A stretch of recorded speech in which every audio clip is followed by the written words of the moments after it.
Good day. Today we begin one of the most important pillars of pathology. This is neoplasia, the study of abnormal tissue growth and the biological behaviors that define cancer.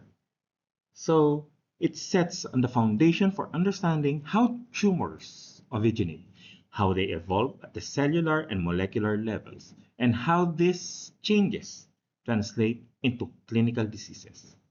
So, we start by clarifying the basic terminology. What we mean by neoplasm, how it differs from a tumor, and how we distinguish benign and malignant growth.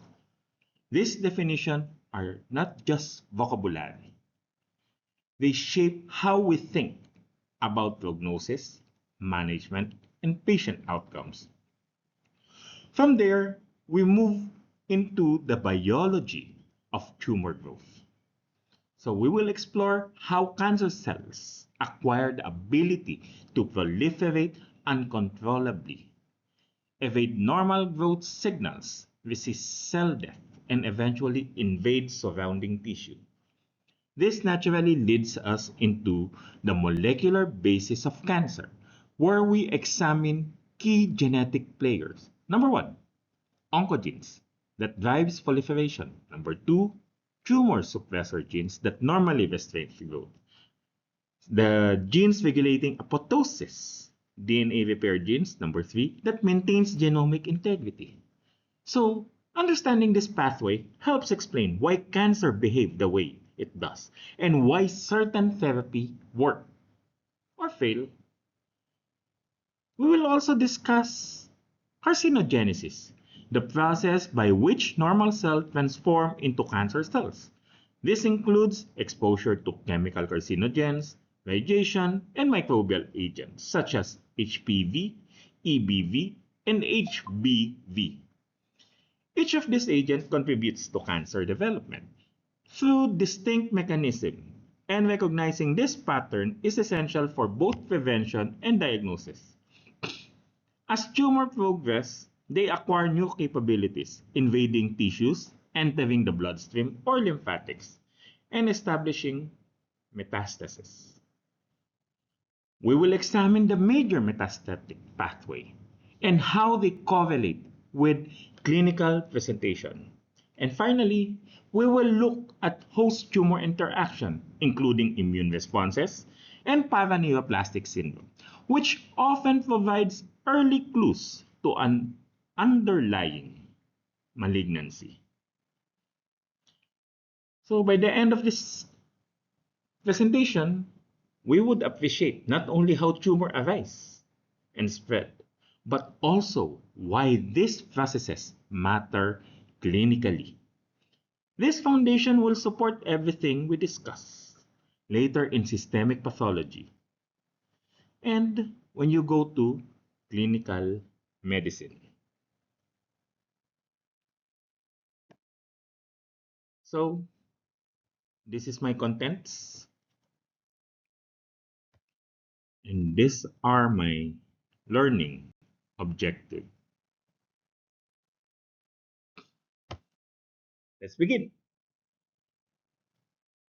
The terminology. A neoplasm is an abnormal mass of tissue that grows excessively and uncoordinated with normal tissue and persists even after the initiating stimulus is removed.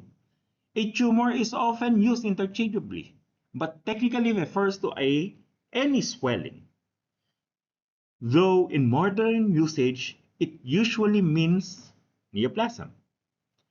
The distinction between benign and malignant is critical. Benign tumors are localized, slow-growing, and generally non-invasive. Malignant tumors, or cancer, invade, destroy, and metastasize. This distinction determines the prognosis and guides the management. Tumor names tell a story. Benign tumors typically end in oma, like lipoma or adenoma. Malignant tumors of epithelial origin are carcinoma, while those of mesenchymal origin are sarcomas. Some names are exception. For example, lymphoma and melanoma are malignant, despite the OMA ending. Understanding the nomenclature helps students decode pathology reports and anticipate tumor behavior.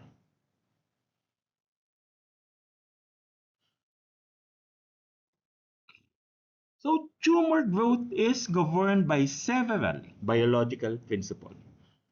Cancer cells acquire the ability to proliferate without normal growth signals, resist apoptosis, and evade growth suppressor. They also develop genomic instability, allowing rapid evolution and selection of more aggressive clones. We will also discuss the tumor microenvironment, stromal cells, immune cells, and extracellular matrix, which plays a major role in supporting or restraining tumor growth. So, cancer is at its core a genetic disease, not because it is always inherited, but because every cancer arises from accumulated genetic alteration that disrupt normal cellular control. This mutation may be acquired through environmental exposure, replication error, or inherited predisposition, but the end result is the same: a cell that no longer follows the rule. So to understand how cancer develops, we focus on four major classes of gene. Virtually every hallmark of cancer can be tracked back to abnormalities in one or more of this group. Number one, oncogenes. These are mutated or overexpressed version of normal proto-oncogenes, which normally regulate controlled cell growth and division. When altered, they become oncogenes, pushing the cells into continuous proliferation, even in the absence of external growth signals. The key idea to emphasize here is oncogene acts in a dominant fashion. One mutated allele is enough. They encode growth factors, receptors, signal transducers like RAS, and transcription factor like the MYC.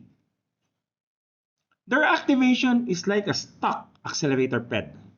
The cell keeps dividing. Clinically, many targeted therapies aim to inhibit this oncogene-driven pathway, like the EGFR inhibitors, BCR, ABL inhibitors. Next, number two, tumor suppressor genes. This gene acts as the brake of the cell cycle. Example includes TP53, which is the guardian of the genome, and RB, the master regulator of the G1/S checkpoint. When tumor suppressor genes are inactivated, the cell loses its activity or ability to restrain growth, repair DNA, or undergo apoptosis when damaged. The key hit here, they follow a two-hit hypothesis. Both alleles must be lost or inactivated. The loss of TP53 leads to the genomic instability and survival of the damaged cells. Loss of the RB removes critical checkpoint control, allowing uncontrolled entry into the cell cycle. Clinically, tumors with TP53 mutation often show resistance to therapy because they cannot undergo apoptosis. The third one, apoptosis regulating gene. Cancer cells must avoid programmed cell death to survive. Mutation in genes that regulates apoptosis, such as the BCL2, BAX, and caspases, allow abnormal cells to persist when they should be eliminated. An important concept here is the overexpression of anti-apoptotic proteins. The BCL2 in follicular lymphoma promotes survival. Loss of pro-apoptotic proteins prevent the cells from responding to stress or DNA damage. This contributes to treatment resistance, since many therapies rely on triggering apoptosis. The fourth one, DNA repair genes. These genes maintain genomic integrity. When they are defective, mutation accumulates at a faster rate. accelerating the progression from normal cell to dysplasia to carcinoma. Example, mismatch repair defect, the Lynch syndrome, nucleotide excision repair defects, xeroderma pigmentosum, homologous recombination defect seen in BRCA1 or 2 mutation. What is the clinical relevance? DNA repair defects create a mutator phenotype. So this tumor often respond to PARP inhibitors because they rely on backup repair pathway. And why this matters clinically? Understanding this gene explains why targeted therapies exist. They inhibit specific oncogenic pathway. Why some cancers respond dramatically. BCR ABL positive CML responding to imatinib. An example for that. Why others resist treatment, especially those with TP53 mutation or apoptosis defect. And why genetic testing is now standard in oncology for diagnosis, prognosis, and therapy selection. This molecular framework connects the basic science of neoplasia to real-world clinical decision making.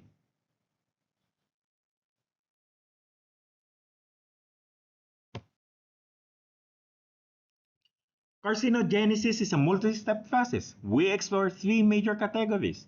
The chemical carcinogen, such as tobacco, nitrosamine, aflatoxin, and industrial exposure. The radiation, like the UV light, causing pyrimidine dimers, ionizing radiation, causing DNA break, and the microbial agent, HPV, human papillomavirus, Epstein-Barr virus, EBV, hepatitis B virus, HBV, H. pylori, each with distinct mechanism. Understanding carcinogen helps with prevention, screening, and risk assessment.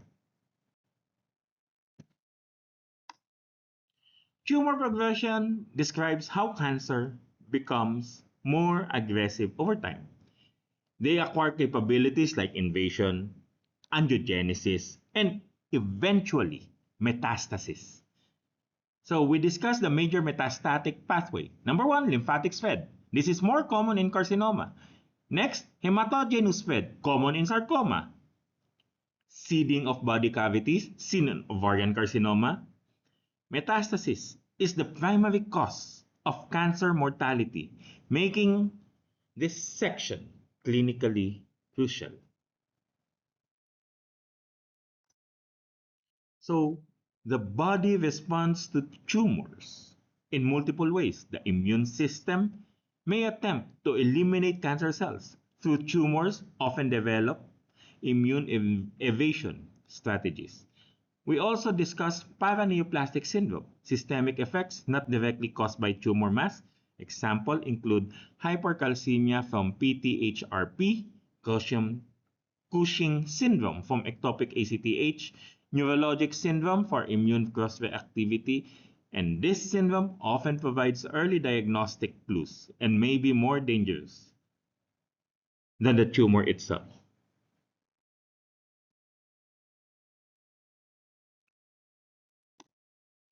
So, that's the end of my lecture. If you have question, you can leave it.